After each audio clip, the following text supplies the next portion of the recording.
আসসালামু আলাইকুম সবাইকে। মমতাজ কিচেনে সবাইকে স্বাগত। আবারও চলে এলাম নতুন একটি রেসিপি নিয়ে।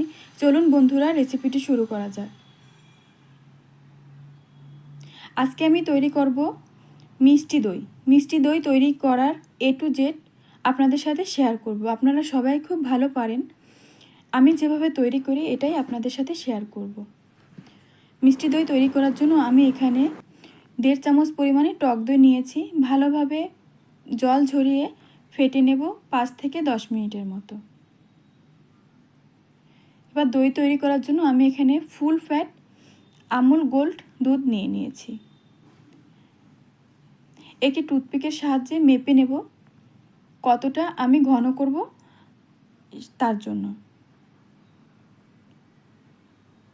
500 গ্রাম দুধ আমি জাল করে 350 গ্রাম বা 300 গ্রাম রাখবো।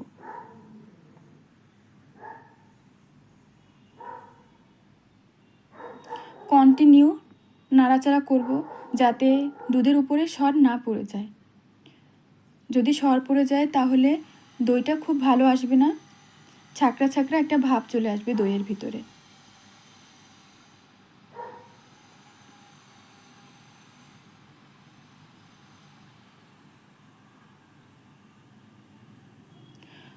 দুধটা খুব ভালোভাবে জাল করার পর আমি ক্যারামেল তৈরি করে নেব।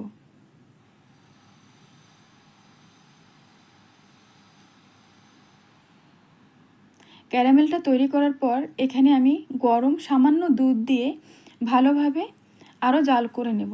2 থেকে 3 মিনিটের মধ্যেই পুরোপুরি অ্যাড হয়ে যাবে।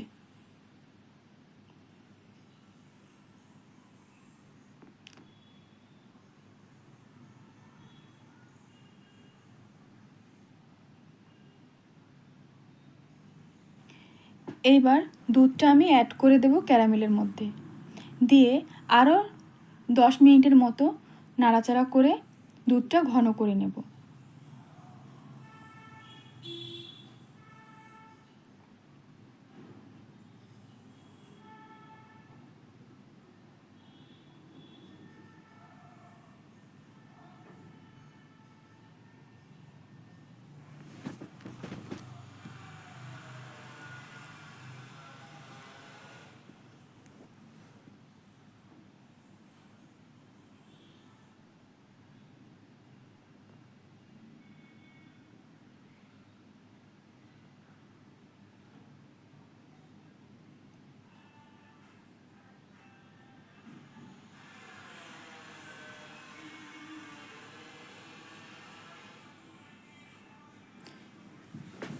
বন্ধুরা, আমাদের পাশের বাড়িতে কাজ হচ্ছে, এর জন্য অনেকটা শব্দ হচ্ছে। প্লিজ আপনারা একটু ইগনোর করবেন।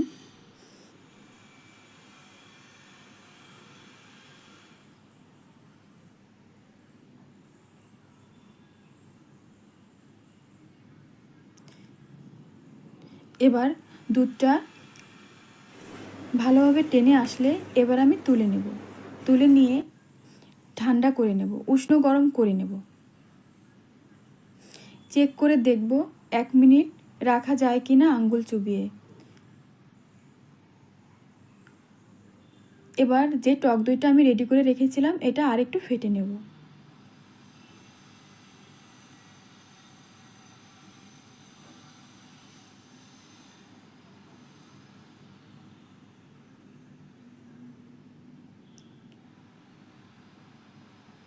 এবার সামান্য দুধ অ্যাড করে মিক্সড করে নেব।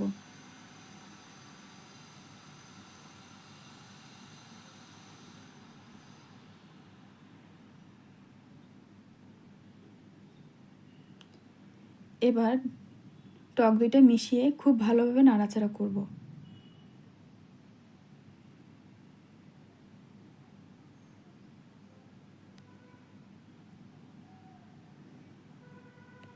এবার একটা বাটিতে নিয়ে নিলাম।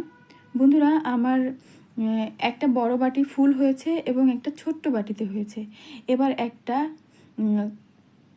হাঁড়ির মধ্যে বা যে কোনো জায়গায় আপনারা রাখতে পারেন, একটা মোটা কাপড় দিয়ে রাখবেন অবশ্যই, যাতে দইটা গরম থাকে।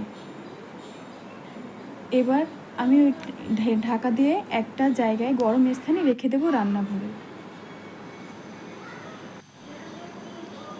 7 থেকে 8 ঘন্টার মতো রেখে দেবো। এর মধ্যে কিন্তু একবারও চেক করা যাবে না। বন্ধুরা, আপনারা যখন বাড়িতে টক দই তৈরি করবেন শুধু 3টা স্টেপ মনে রাখবেন। দুধটা খুব ভালো করে জাল করে নেবেন, তারপরে হাত দিয়ে চেক করে নেবেন উষ্ণ গরম আছে কিনা। এভাবে রেখে দেবো। যদি উষ্ণ গরম 7 থেকে 8 ঘন্টার মতো থাকে তাহলেই অ্যাড করবেন। আর যদি অতিরিক্ত গরম হয় তাহলে কিন্তু ছানা কেটে যাবে। আবার অতিরিক্ত ঠান্ডা অবস্থায় যদি আপনারা টক দইটা ইউজ করেন তাহলে কিন্তু দইটা পারফেক্ট আসবে না, দই হবেই না।